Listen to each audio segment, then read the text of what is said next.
Okay, I think we can get going.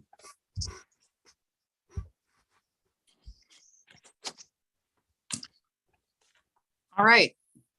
I will call this meeting to order. It's the meeting of the Forest Grove School District Budget Committee. Today is May 12th, 2022. First, I'm going to do a roll call of the committee members. Deborah Sims.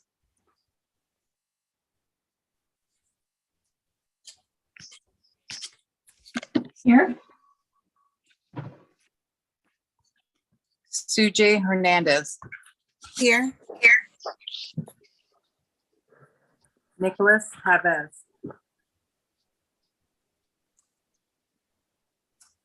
No Nicholas yet. Stephanie Rose. I'm here. Peter Bauer. Yep, I'm here. Narce Rodriguez. No Narce. Yeah. Mark Everett. Yeah, I'm here. Brad Buffero. Present. Valerie Ingram. Here. Great. All right, next we have the flag salute. If everyone could stand and I pledge allegiance to the flag of the United States of America and to the republic for which it stands, one nation, under God, indivisible, with liberty and justice for all.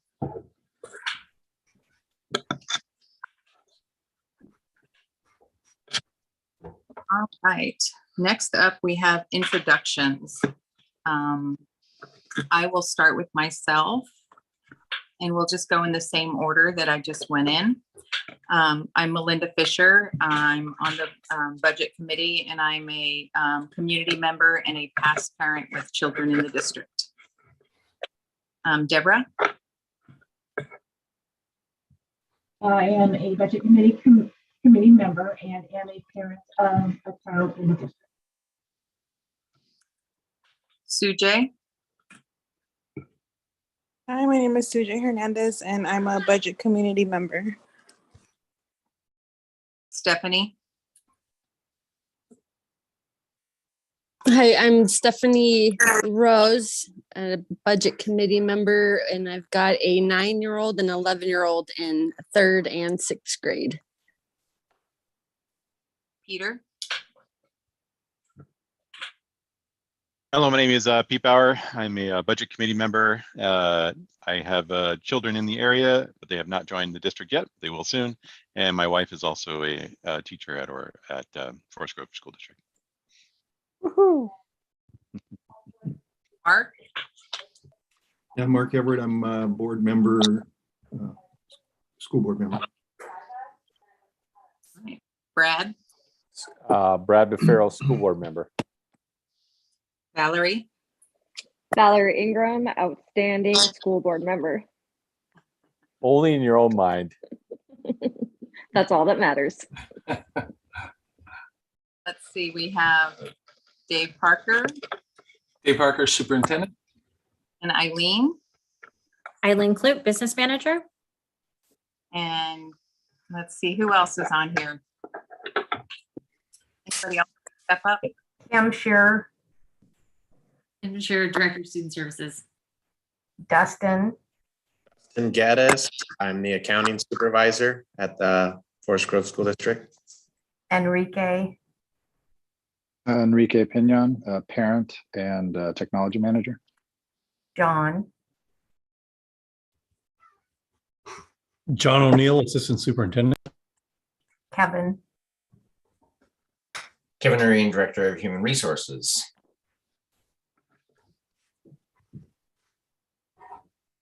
I think that's everybody. Great. All right. Next up is approval of tonight's agenda.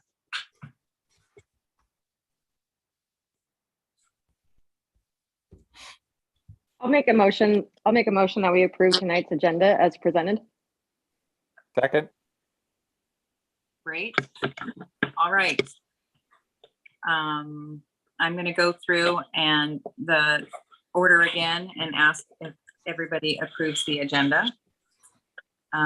Deborah, Yes. Sujay, Yes. Stephanie, Yes. Peter, Yes. Mark, Yes. Brad, Yes. Valerie. Yes. Great. All right. Next on the agenda is the approval of the April 25th meeting minutes. And we'll go through the same roll call. Deborah, I'll make a Motion. motion to, I'll make- I'll second it. Yeah, so move the motion. thank Second. you. Great. All right, now we'll go through. Deborah, Yes. UJ, Yes. Stephanie, Yes. Peter, Yes. Mark, Yes. Brad, Yes. Valerie. Yes. Great. All right, with that taken care of, we get on to the budget message with Dave Parker. Sure, thank you. Thanks, everyone. I'm honored to present the proposed 2022-23 budget. In July this year, we started planning for a new normal school year. However, it's been anything but normal. As of the writing of this budget message, we seem to be transitioning from an acute phase of the pandemic to an endemic phase.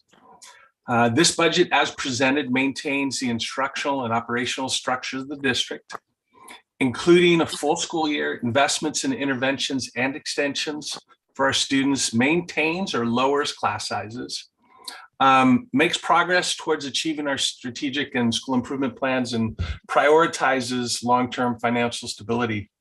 At the beginning of the 2021-22 school year, we started a planning process shifting into this endemic phase of the COVID outbreak. But it was evident early in the second week of August that the Delta variant was going to significantly change what the school year was. Between September 1st and December 30th, we had 41 staff members go out with COVID and 344 students become sick. That's approximately 5% of our total staff. Because these absences coincided with a cold flu season and a national staffing shortage, an Oregon staffing shortage, we struggled every day to ensure that every class was covered with a licensed teacher. Many staff members gave up their lunches, their prep time. We covered classes with classified folks. This caused a major disruption into the educational process between September and December. By December, we began to see the pandemic ease up, and we believed we were again finally going to be headed towards a more normal school experience. However, January brought with it the Omicron variant. Between January 1st and February 28th, we had 221 staff members get sick with COVID. We had 795 students become sick. Every day we utilized almost every person in the organization to just cover the absences and ensure that we could keep our schools open. The second and third week of January, we ended up closing our secondary schools because we just could not cover all of the staff absences. We went to digital for 2 weeks.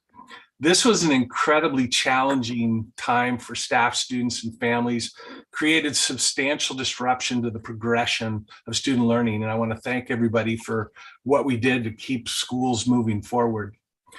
The month of March brought a dramatic drop in the number of COVID cases, where basically the month of March, we had 0 staff COVID cases.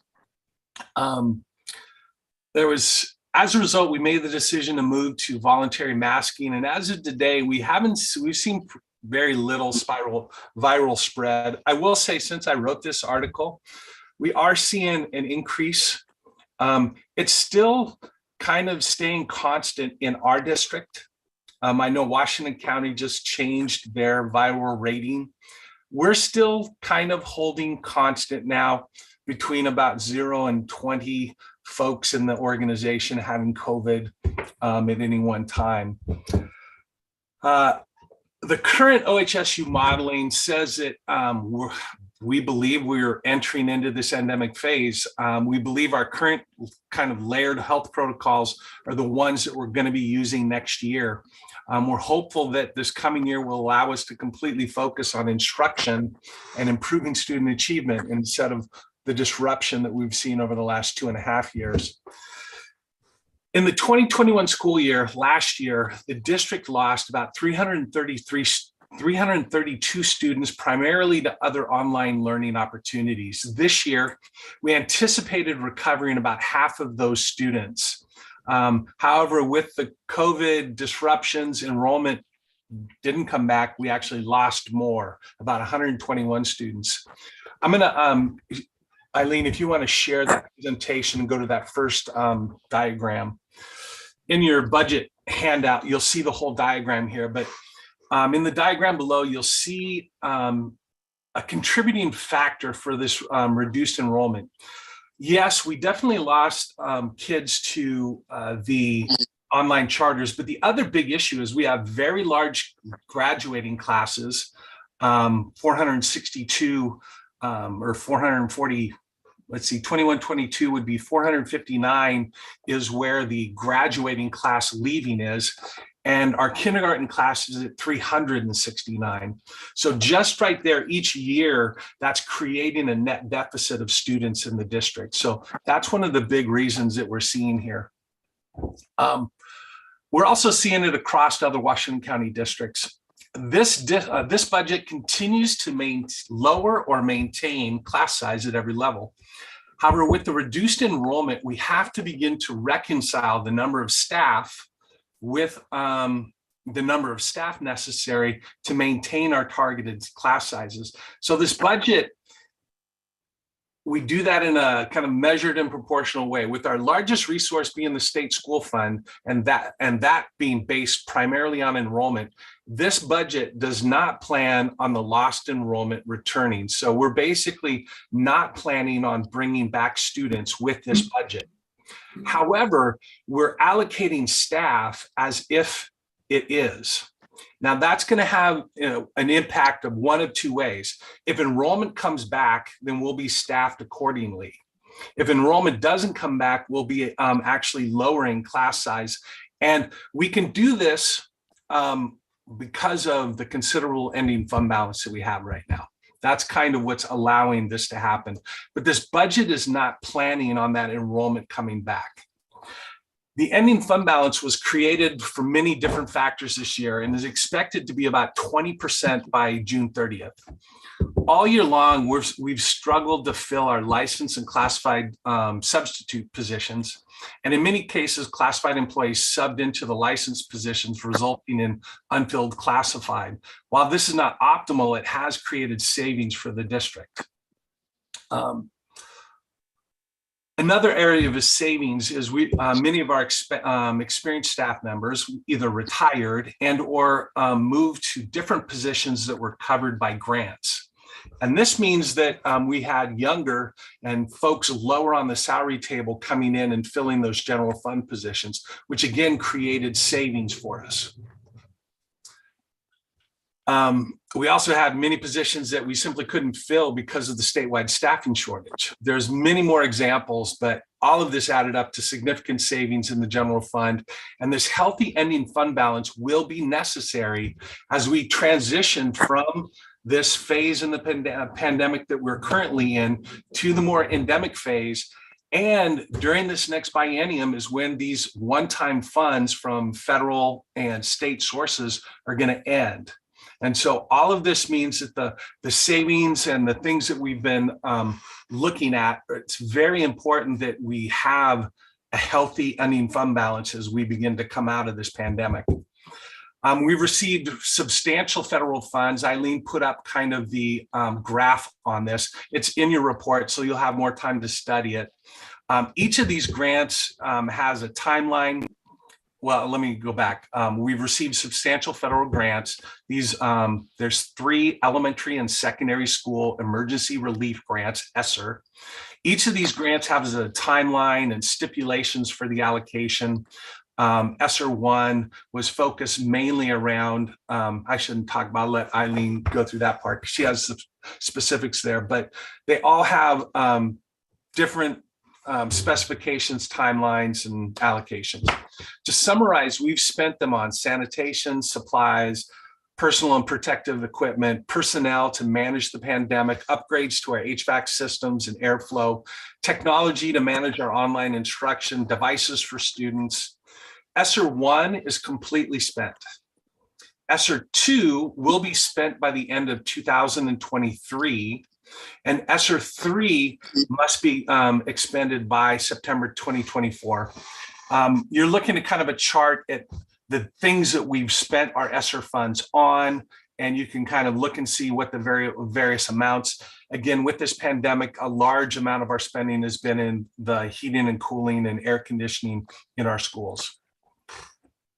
The ESSER grants and student investment account, SIA, have allowed us to make many positive changes and still protect our general fund from risk. The SIA plan was passed weeks before the district was forced into distance learning at the beginning of the pandemic.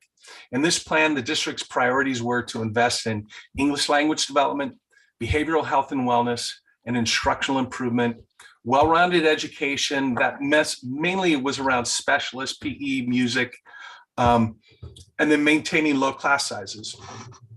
You can see she's put up kind of a graph of where we've spent the money around SIA, and you can see the different types of expenditures we have there. This budget, as presented, maintains the instructional and operational structures of the district, including a full school year, invests in interventions and extensions, maintains lower class sizes, and maintains progress towards achieving our student strategic and school improvement plans, and prioritizes long-term financial stability.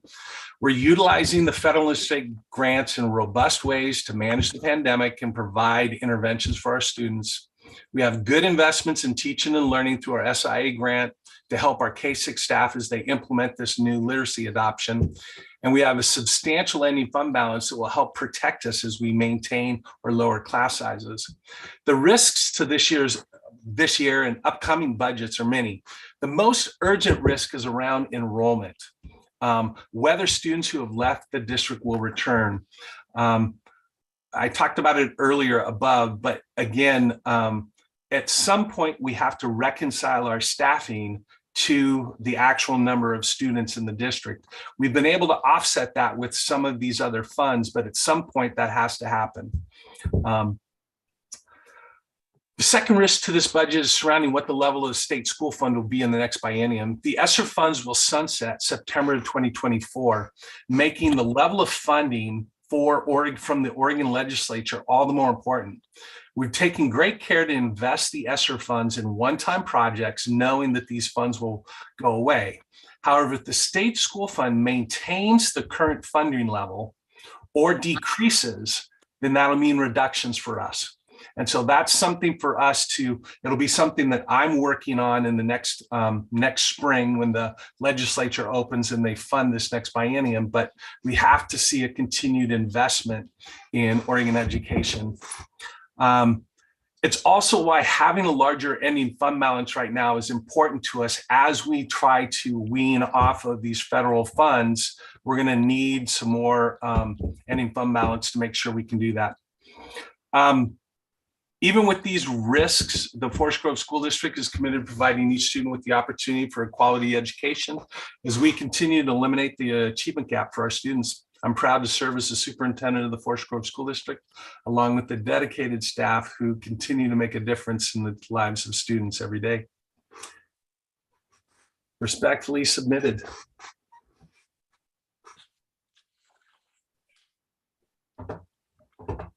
Great, thank you.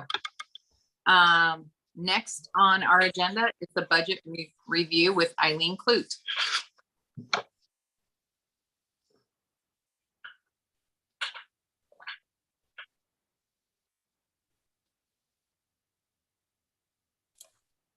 All right.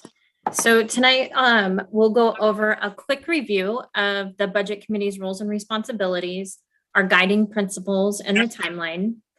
And then we'll move into a quick update on the current year's cash flow, and then go more in detail on the proposed budget as the budget as a whole, and then general fund more specifically. Then we'll close with questions and comments. As we go through this, please ask any questions you have as we go, and then we'll have more opportunity at the end. So a quick review is the Budget Committee's roles and responsibilities. Just a reminder that your role is to receive the proposed budget, review, analyze, and discuss the budget, consider any additional input and deliberate, listen to the community through public comments, and then finally recommend a level of spending appropriations and tax rates to the board for adoption. A quick reminder again on what is not the Budget Committee's role. The Budget Committee does not set salaries and benefits or contract terms for employees. The Budget Committee does not set staffing levels. The Budget Committee doesn't decide whether or not major programs or services should be offered, and then doesn't make or alter district goals or policies. These are all roles of the board rather than the Budget Committee. Quick overview at the end, what we're looking at is the Budget Committee to recommend maximum appropriations for spending by major fund and major function. And what that is major fund. So it would look like general fund instruction, general fund support services, special revenue instruction, special revenue support services. So setting that maximum spending limit by major fund and major function.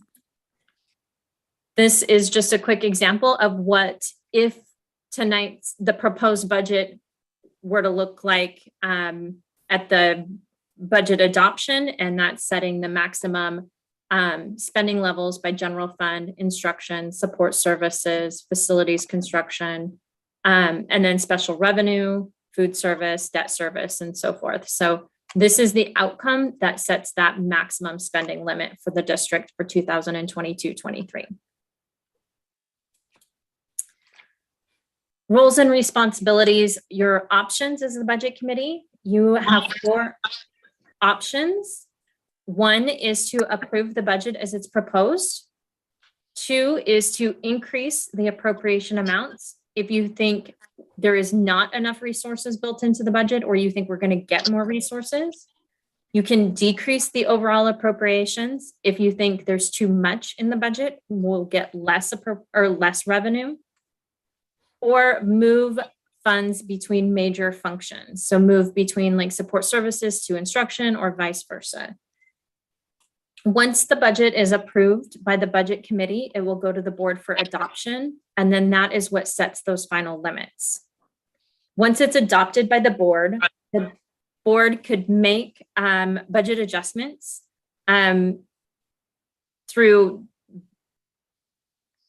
the board can make budget adjustments. If they exceed 10%, then they just need a budget hearing.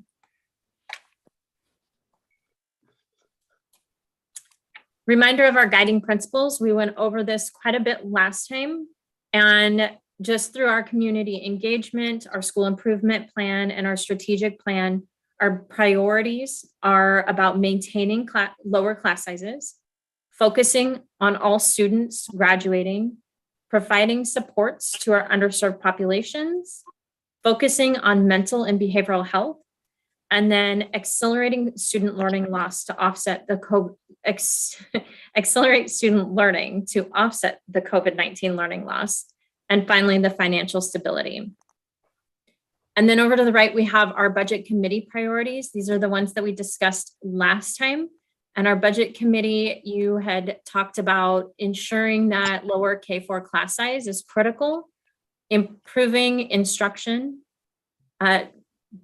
discussed considering the order of those priorities, which one is more important than the other, and then ensuring that deferred maintenance and IT infrastructure is part of the plan. A timeline on where we are today. This is our budget calendar for the year. We are at the first official budget meeting. It is the third meeting we've had, but the first official one. And then you'll have 2 optional meetings after this to approve and recommend a budget to the board before it goes to the board for a budget hearing on June 13th. Right, a quick cash flow update for this current fiscal year. This has the historical 2020-2021 actuals. It has our current year's budget, our current year's forecast in the square, the comparison to the adopted budget, and then the difference from the March cash flow that was presented. Overall, we're looking at about a 20% ending fund balance. Most of that is coming from, it's split between total resources and expenditures. But resources, we have $1.1 million increase in our beginning fund balance that rolled from last year into this year. And then state resources have increased by about 1.6 million. And that's because of the redistribution of the statewide reduction in enrollment. Salaries and benefits. Mr. Parker talked a lot about salaries and benefits savings this year in his message. Primarily just from the labor shortages across our state, or workforce shortages, reduced subs, transition in staff overall. So those are the differences, major differences in adopted budget to actual forecast and where we're at today.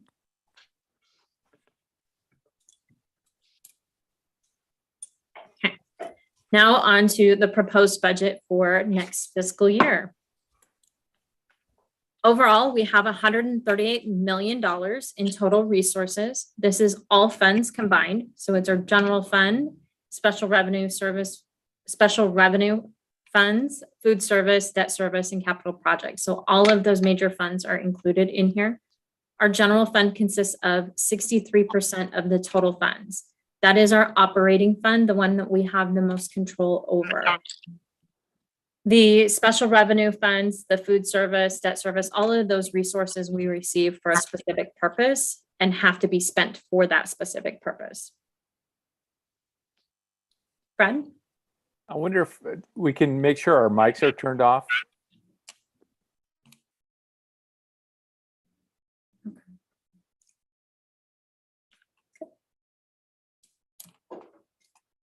Looking at those same resources, the same $138 million, just in a different way, this shows where those resources come from. So 18.5% comes from beginning fund balance. That's what's rolled forward from this fiscal year into next year. 21% from local, 47% from state, and 10% from federal. So the bulk of our resources are coming from the state level. Looking at expenditures, we have $120.6 million of expenditures built into this budget.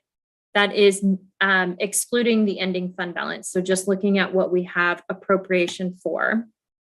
53% is instruction and 30% is in support services.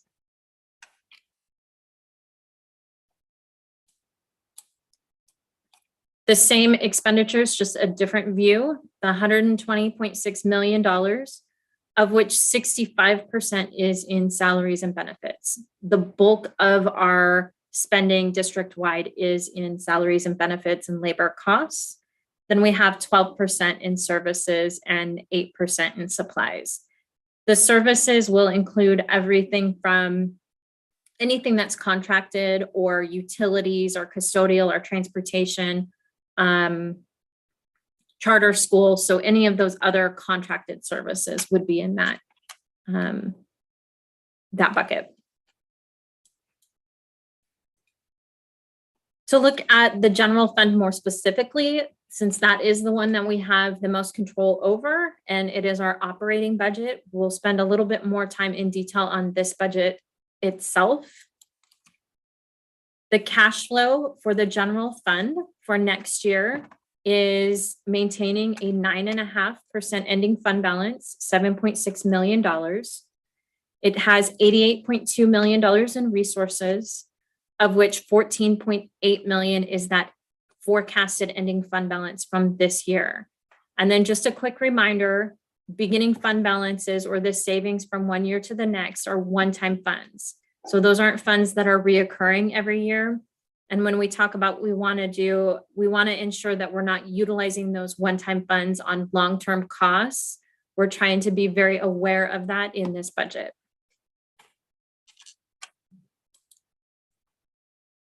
Major assumptions in the general fund. We are in the second year of the state school fund.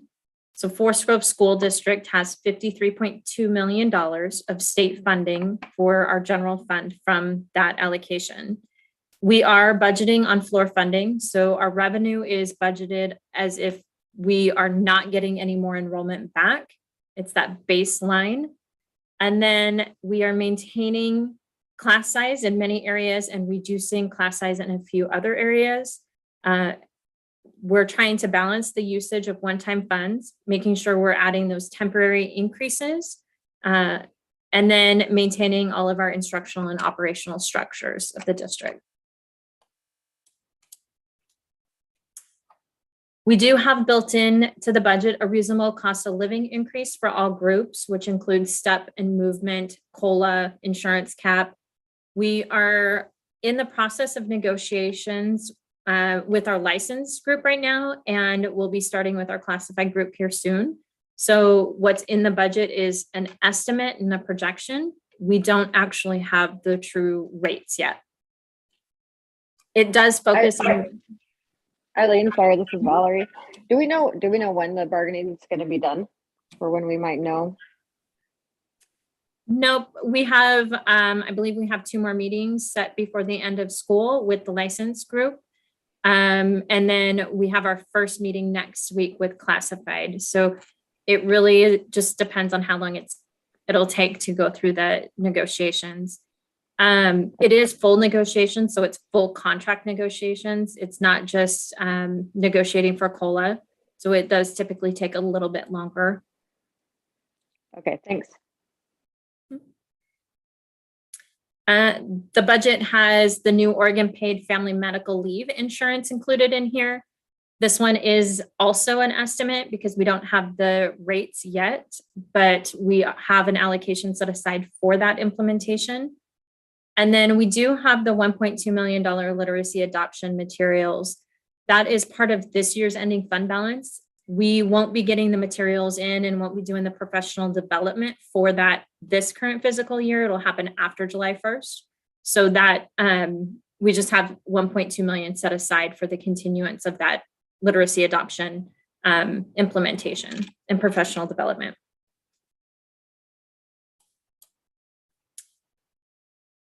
This graph shows a little bit about the enrollment history and kind of the drop from the last couple of years. We typically have stayed in that 5,900 student level over the last few years. We did have a peak back in 2010 and 11, but you can see from here to here, this is that COVID drop from 5,800 to 5,496 from that first year.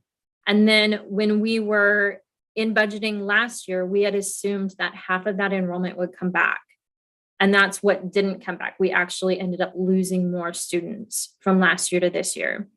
So that's why we are looking at budgeting revenue flatline. But we are budgeting, when we look at our staffing allocations, we assumed some students were going to return so that we had a little bit of cushion in there.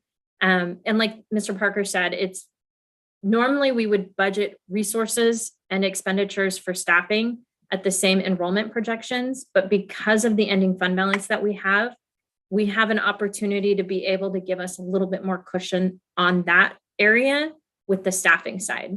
So the other piece is when we budgeted last year or this current year at 5,700 students, and then we're going to be budgeting down to 5,400 students. There's a significant drop in enrollment there, and that's going to cause a reduction in instructional FTE to maintain those same class sizes. Okay. Overall, when we look at the total FTE in the adopted or the proposed budget, this current year's adopted budget was 547 FTE. And this proposed budget that you have tonight is 561 FTE. It's 13 FTE increase. Overall, what we're looking at is a 7 FTE reduction for class size to maintain the targeted average class size. But because of the staffing shortages and the labor shortages, to help support buildings and staff, we have built into this budget temporary substitutes to be able to push in and be allocated to every building. This is one way of utilizing those one-time funds to be able to support buildings every day with that. So we have 11 increased FTE for temporary subs. We have 1 calc teacher and 1 calc IA increase. And this one's an increase in FTE, but it's a decrease in services. This is the CREATE contract that we are now bringing in-house to calc. So looking at the budget, when you go through the detail, you'll see an increase in salaries, but also a decrease in the services for that. Temporary ELD teachers, pushing into our secondary levels, Tom McCall, Neil Armstrong in the high school, 3 temporary ELD supports. We converted some blue timesheet. We've had some retirees working back on just blue timesheet over the last several years. And now that they're really retiring, we hired back an actual FTE to replace those timesheets. So in facilities, so that's that 0.38. Human resources, an increase of a 0.63 classified. Then we have district emergency planning, a half-time FTE. This is the similar to the old Rob Ferris's position. So once he retired, and that kind of FTE just kind of fell off budgeting, and now we're looking at wanting to bring that back. Technology increase of a 2.19. This current year, just because of the influx of the needs technology-wise district-wide, we added a tech admin assistant, which was implemented this year. So that's one of them. And then the other one is a tech systems analysis for just the expanded cybersecurity and security issues to be able to support and be focused on that. Instructional FTE, we have 1.5 FTE built into this budget, temporary to be able to push in once we know where bubbles are and pockets are when we have students actually returning in September. And then we have a little bit of adjustments here and there for actual changes that happened this year. So overall, of that 13 FTE, 15 of that is temporary one-time increases. So that will be removed going into the following year.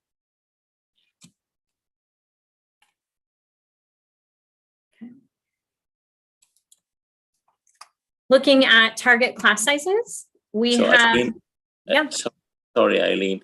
So these positions then that we are adding 14 FTE, it means that they will not be there in the 23-24 budget. Is this what you're saying?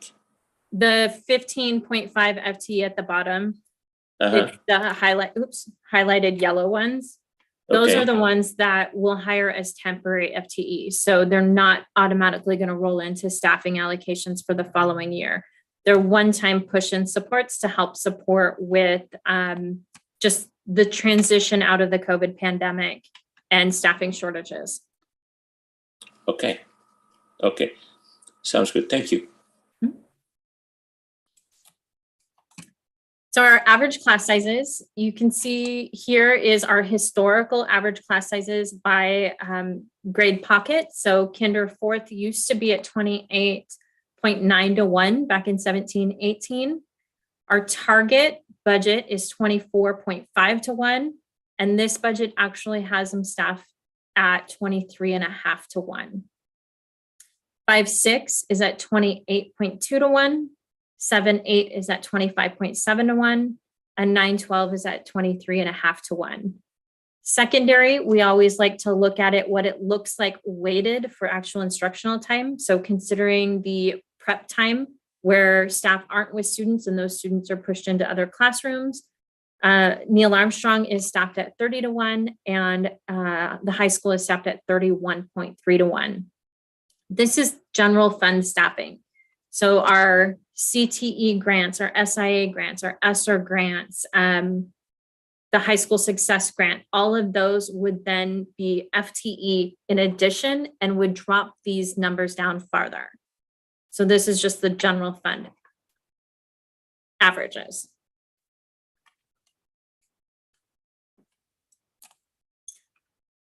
Looking at average class size, budgeted average class size, two different ways. Looking at it by grade band, and this is average. So some could be a little bit higher, a little bit lower, depending on where those pockets go through. But district-wide, we are prioritizing our kinder first, and then it kind of goes up. So our kinder is averaged at 20-1, 21-1, but overall K4, it's at that 23.5-1 on average for the K4s. And then if you look by building, the target is to get the buildings as equal as possible. So they're all pretty much right there at that 23-1.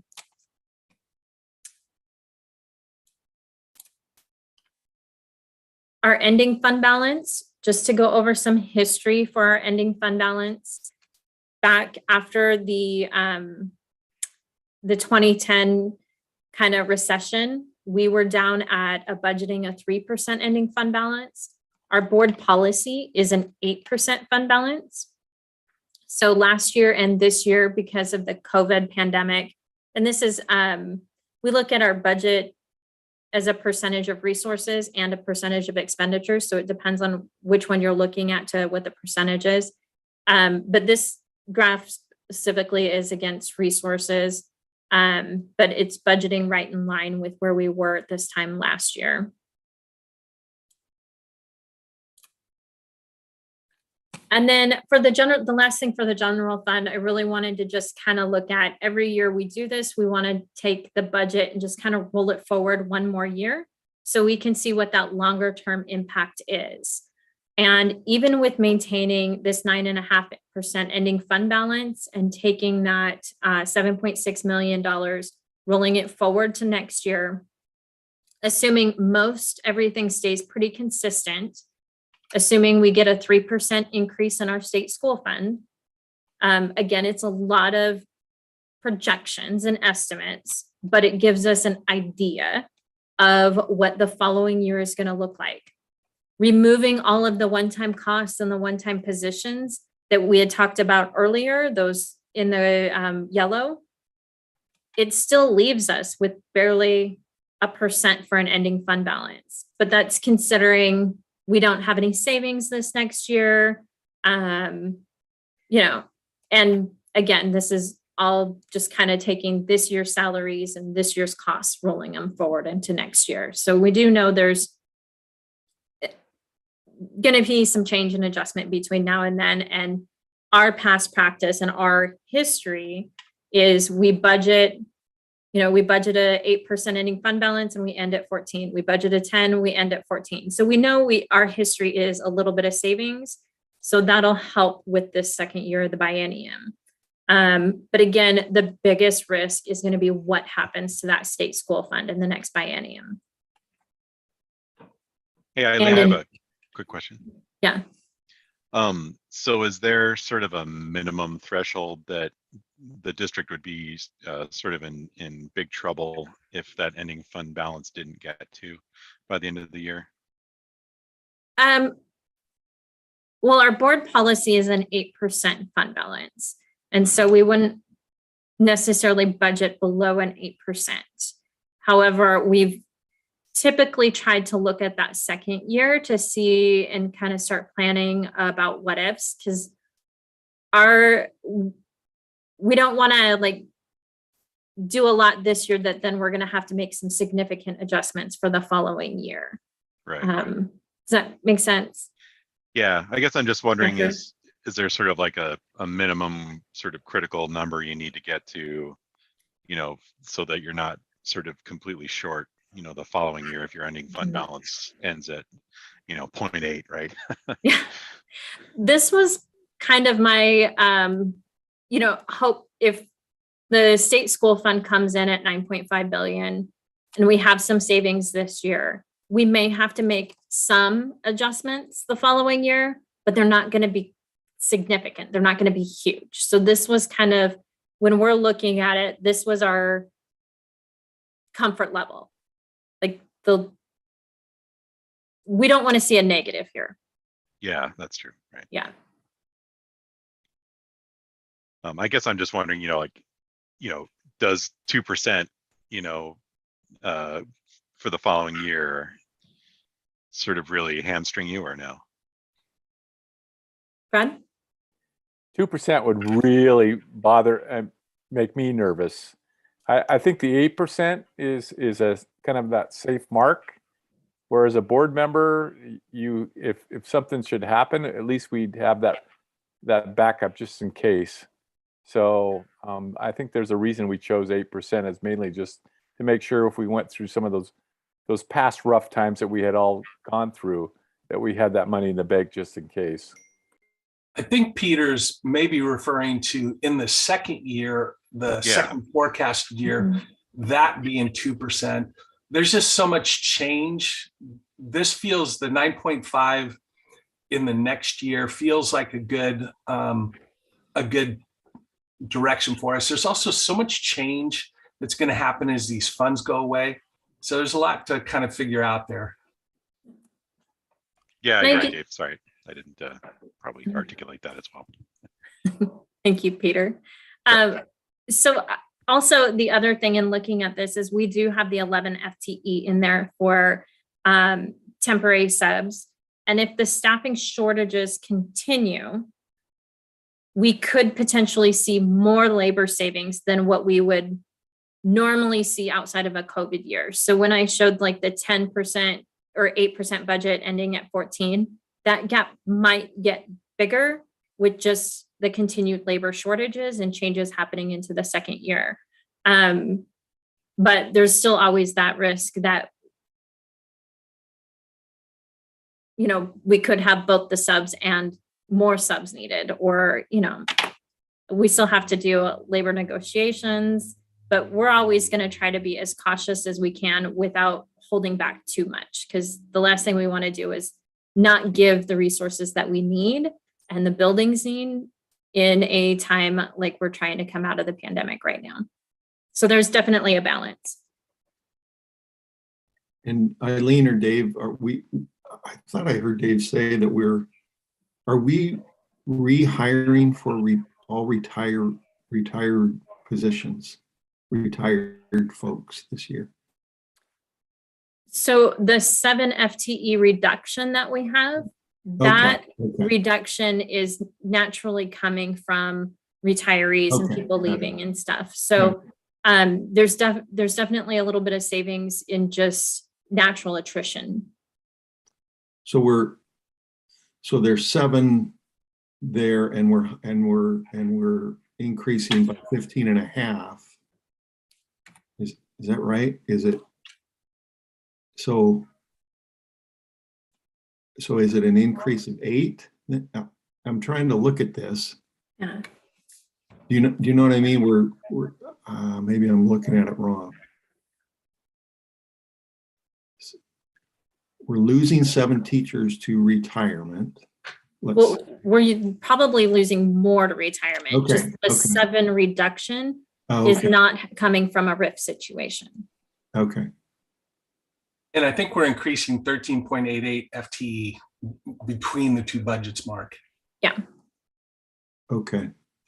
I'm just trying to sort, how many I see these numbers, but I'm just trying to, I know you mentioned something about retirees and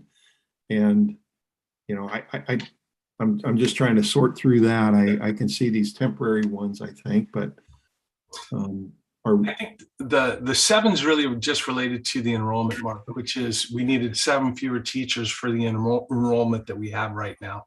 And okay, so So we are reconciling some staffing now then. Yeah. Oh, yeah.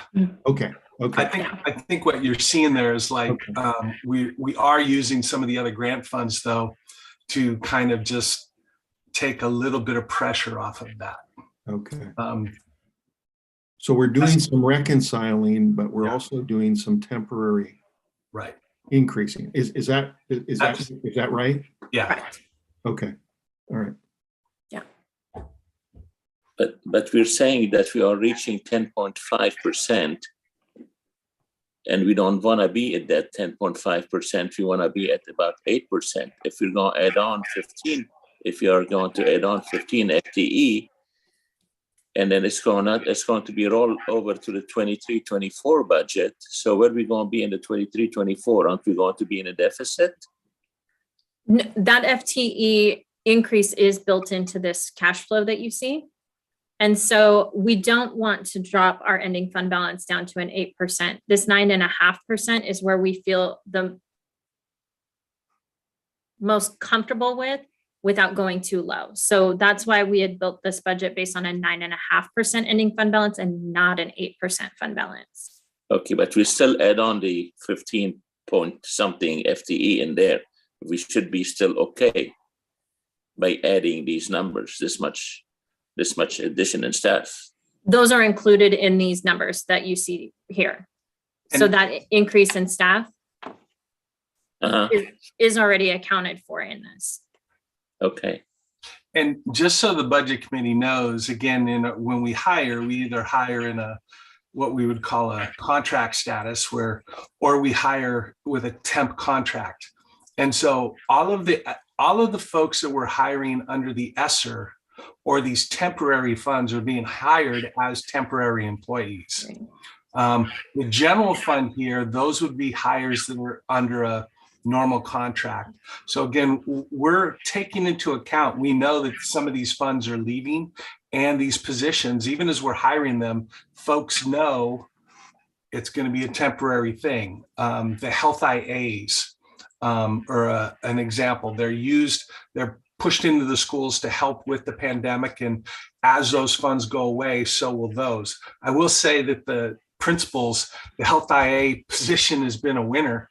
It's been extremely useful to principals. So that'll be another conversation for us, but those funds are temporary. So, but we've already done the planning of how those will end.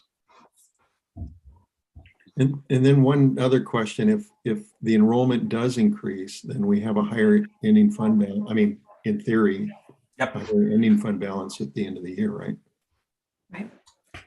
So if the enrollment does increase, we have FTE set aside in our SIA funds to help support and push in where those bubbles do occur in September once students start enrolling and we start seeing where everybody's at.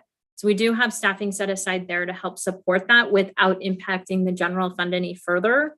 The one thing that we have to be aware of is the state school fund is it's one pool of money. So if we receive more students back and the state receives the same percentage of students back, we don't get any more resources. But if we receive more students back and the state as an average doesn't, then we would get resources back. So we can't necessarily count on if we get more students, we're going to get more money. Because if the state is seeing that same influx at the same rate, that pool gets just spread thinner. So that's why we had set aside the FTE and SIA to be able to support that rather than counting on it in the general fund.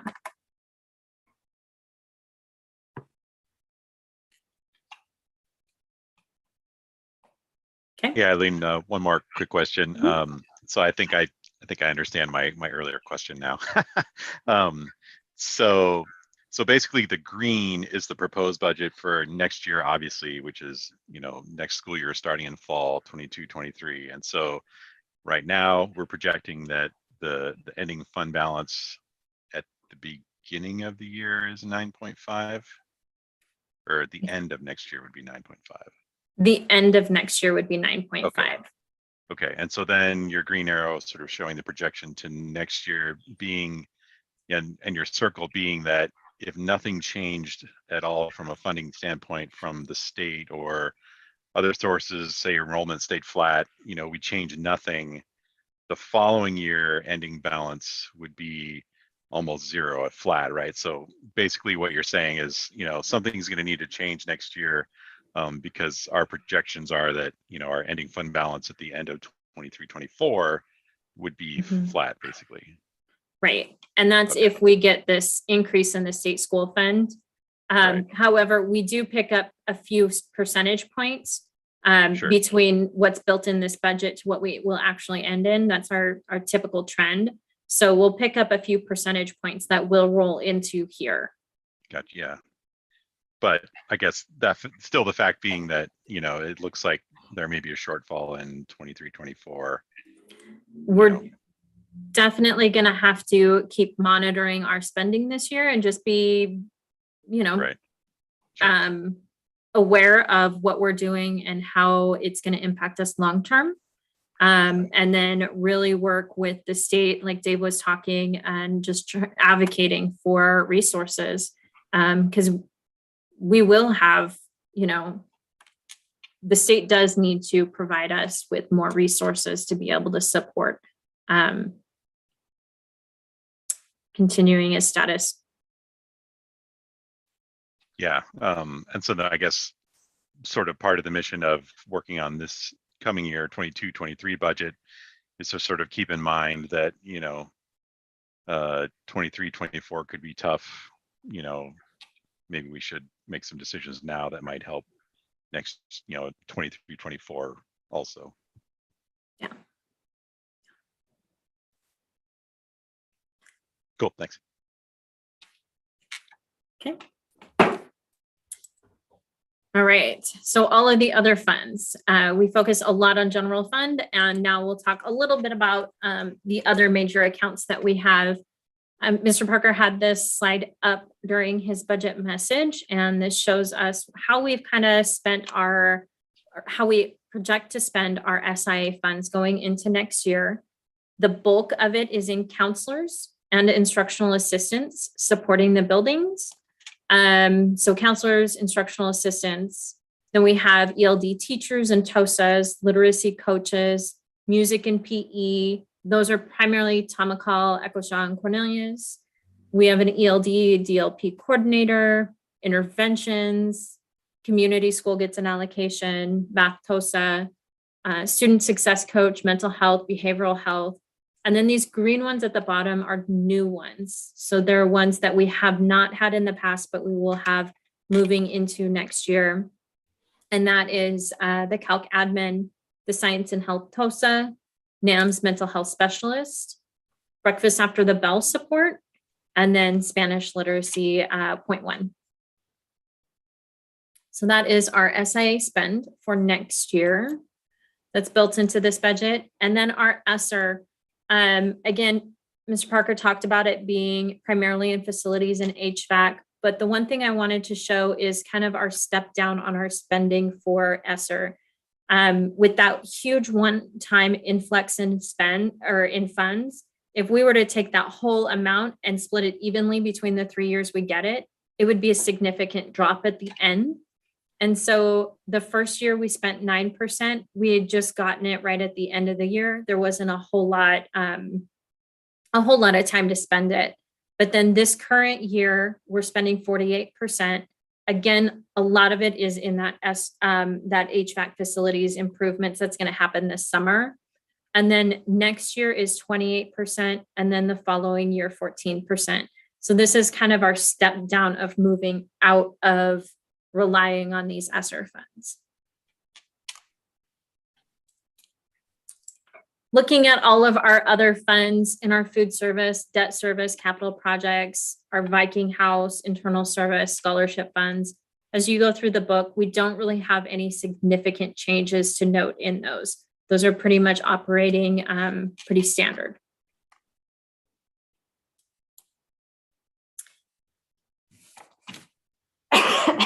Excuse me. Okay.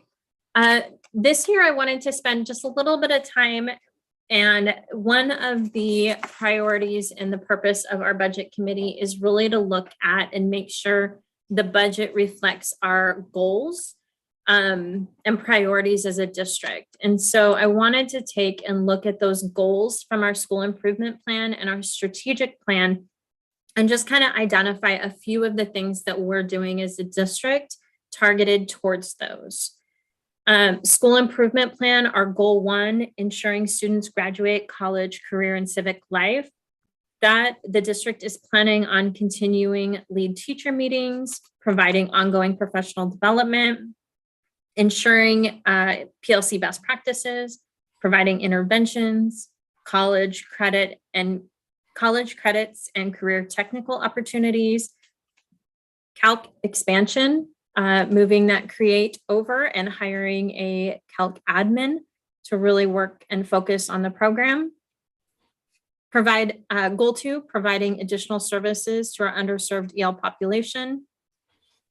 Implementing of the ELD GLAD and constructing meeting strategies. Continuing the expansion of ELD coaches and facilitators through SIA funds. Utilizing one-time funds to provide temporary ELD supports at the secondary level. And then goal 3 is ensuring students have access to enhanced social emotional support systems of support. It includes our continued implementation of our student success coaches and our K-12 mental health care coordination plan. Continuance of the counseling services district-wide to meet that 250-to-1 ratio. Providing suicide prevention trainings, SEL trainings and support. And then most of these are reachable because of those Student Success Act funds. Goal 4 is promoting early learning at 2 of our elementary schools. We have been able to expand, and now we're serving 3 elementary schools, Cornelius, Echo Shot, and Fern Hill.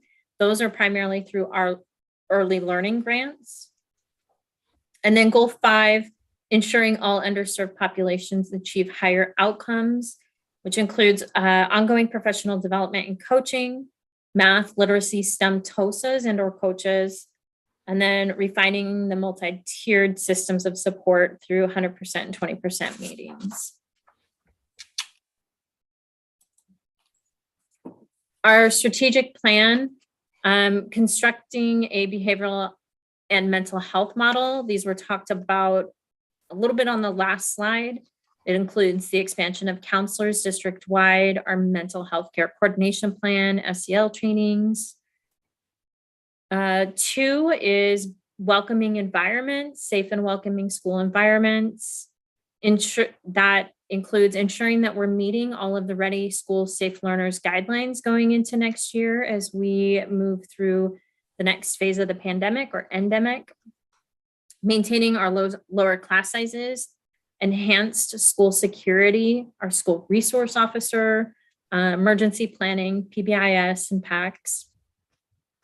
3 is producing well-rounded learners with academically rigorous learning.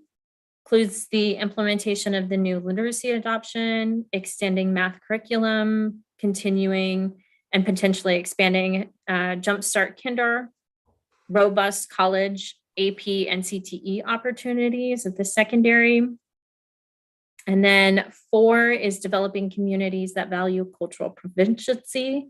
And this is continued through our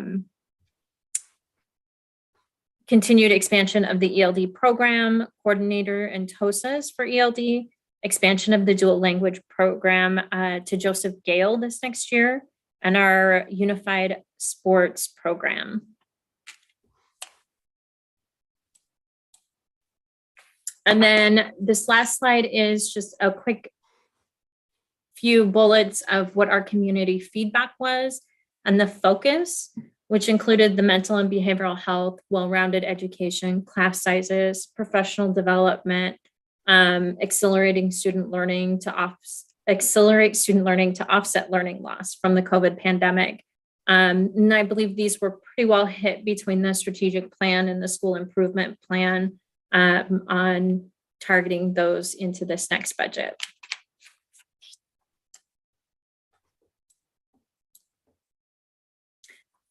To close up, there's a few things that in the budget, again, our budget is our best guess at what our projected resources and expenditures are for next year.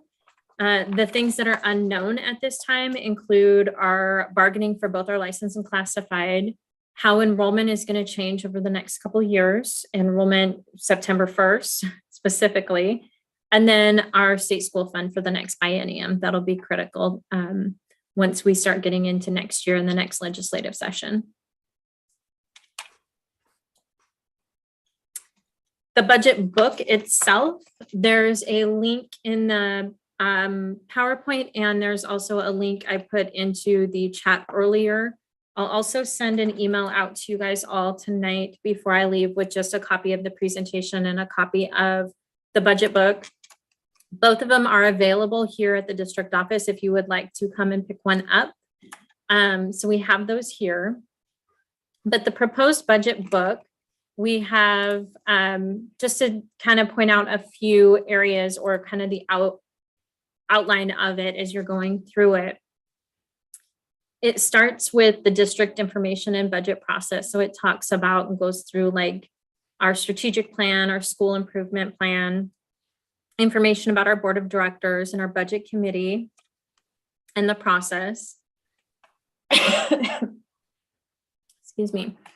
And then it's got a financial and other summarized information section. So this is really I feel it's the meat of the document. It goes through and summarizes and talks through changes in the budget. It has graphs and it has data and just more text and summary about everything from staffing to labor costs, property tax levies, historical property tax information, just summary by general fund and other funds. So this is kind of the meat of it. And then the budget detail, it goes through each of the major funds in detail by major function and major object. So you can see line by line, 2 years historical, current year's budget, and the proposed budget for next year by major fund. And then it has the supplemental materials. So everything else that you might need, financial policies, public notices, chart of account information. So that's kind of the layout of the document. I did want to show briefly.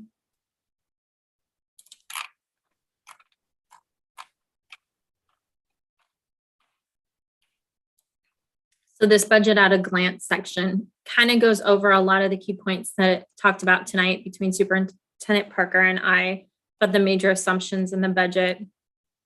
But it also talks about just changes year over year. And then it has graphs and text. The legal required pieces is the stuff by grant or by major fund, major function area. So you'll see the 2 years of actual current budget, proposed budget for next year. And in the general fund, we have a section that describes that page. So the page before will always describe the page that you're looking at. So, and it'll talk about what that function means, what type of items are in that function, and then any major changes for that line. So if you see a major change and you're curious about it, look at that other page because it should help outline those changes. So as you're going through, there's a lot of text and a lot of detail here for you.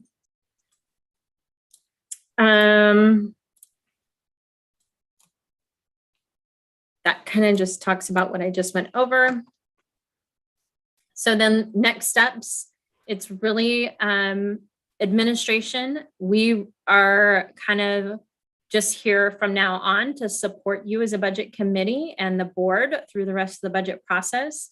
We'll continue to monitor the state school fund and bargain with other groups and stuff. But for the budgeting process, it is now in the budget committee's hands, and you get to discuss, deliberate the budget, listen to the community, ask for more questions, ask for information, and then ultimately recommend a budget to the board for adoption. So.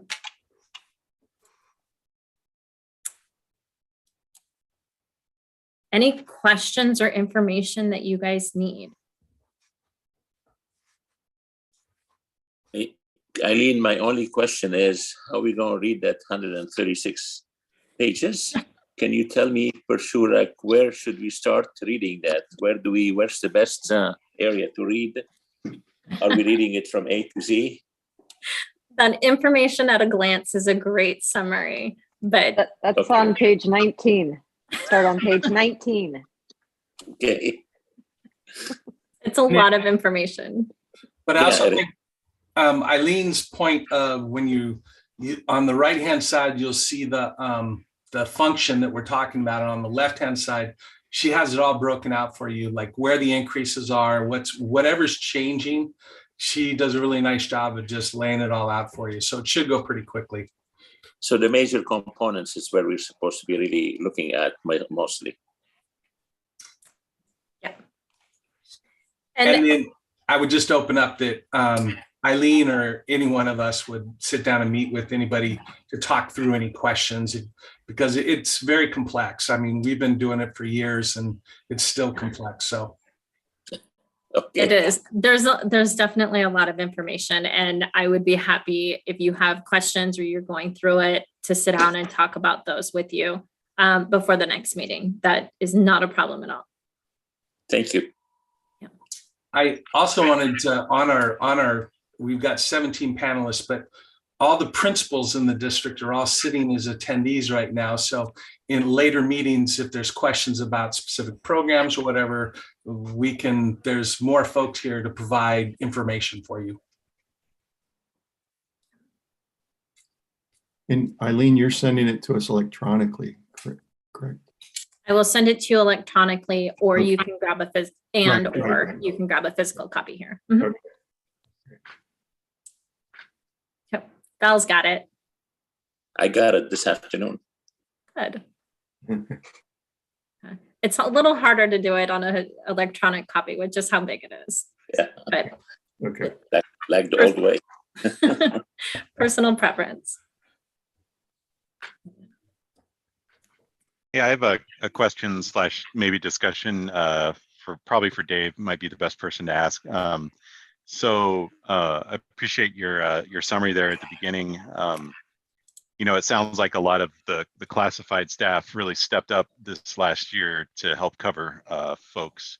And just sort of, from my own experience, it seems that folks that may be in that role, when given a chance to sort of move over to an area of more responsibility, might find that they do well in that role and maybe consider, maybe changing paths, if you will.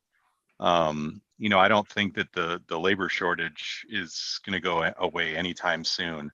And I wonder is there some way that we can encourage maybe the folks that did make that change this year to maybe stay on or improve their education somehow, or can we help them stay, versus sort of going back to where they were? Yeah, so you're absolutely right. We've actually got multiple programs. We've been working multiple programs for a couple of years, for 5 or 6 years really, but just recently, the last 2 years in particular, Kevin Noreen is our HR director, and there's different programs they're working with Pacific and PSU, and the ESD has money coming out of what's called the REN, the Regional Region Educator Network, that was part of a bill that has some millions of dollars to kind of support these efforts. So there's some of these folks are receiving scholarships, some are just we're helping with information. And so there's a lot of work here doing exactly that. And to be honest, there's a bunch of our folks who did take this opportunity to get into classrooms and have found that they like teaching. And so they're like, it wasn't necessarily something they were seeking, but they are now. So again, I think we're going to see, and you're absolutely right, is that we're not seeing the state economist right now is actually saying that our employment level right now is actually greater than it was before the pandemic, which says to me there's not a lot of more people going to throw their they're all of a sudden going to become employed. And so that means we actually do need to kind of look at our current staffing and find out where we have expertise and how we might move it forward. There's another bill out there called House Bill 4030 that was passed that also could have some impact on some of these kind of grow your own kind of programs. But we've been pretty active in Washington County already, working with Beaverton and Hillsborough and Pacific, and Kevin has more details that he can give about that, but we're already on that. That's good. That's good to hear, because having gone through a job search recently, and hearing recruiters and people on the other side of the fence saying, it's really hard to find people in any business, any industry. We have people that are showing, that they're stepping up and committing, to our area. We should definitely try and keep them around, because I don't know that they're going to come from anywhere else. And the bilingual, bicultural, and they live in our community and they're not leaving our community. They're actually really excellent places for us to recruit and improve kind of the diversity of our workforce. Yeah, for sure. As they'll stay. So are the facilitators and the coaches and the PLC staff, are they all in-house staff, or do you hire outside for them? So we posted those externally, but most of the hires, I'm trying to think of any that weren't internal, but they were full-on competitions for those spots. I think it's hard to come into the district into a coaching position and not know anything about the district. But I don't think we've hired a coach outside that I can think of right now. No, we haven't, but we have one. We have interviews tomorrow, Dave, for next year's science, health, and school gardens, TOSA for next year. And we have mostly internal, but exactly what you said, it's a lot easier to train them up when they're internal, but we've posted all of them internally and externally. Yep. Thank you.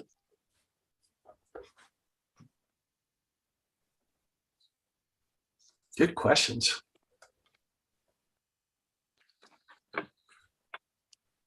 All righty, next on the agenda, Budget Committee requested information for the next meeting. I think this is a question as to, probably Eileen, as to what information does the Budget Committee need prior to the next meeting, which is just a week from tonight.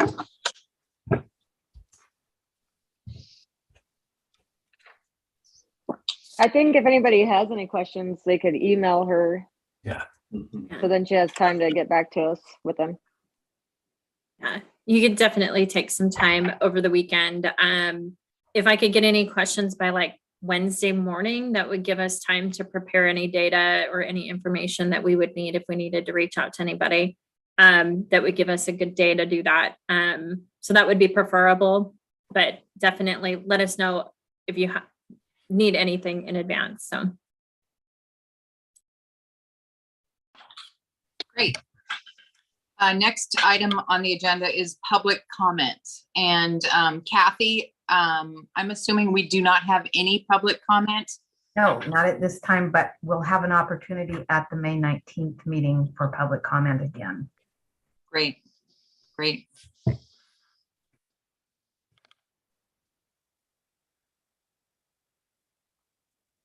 And on the agenda, we have, it's Eileen, you are to talk about the next meeting, unless you've already done that.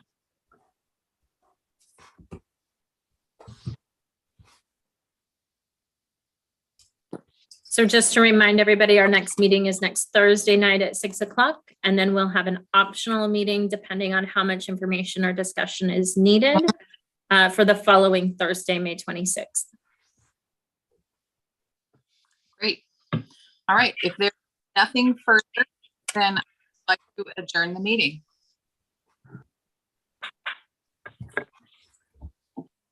Thank you, everybody. Thank you. Night. Thanks, Eileen. You did a great job as always. Appreciate Good night.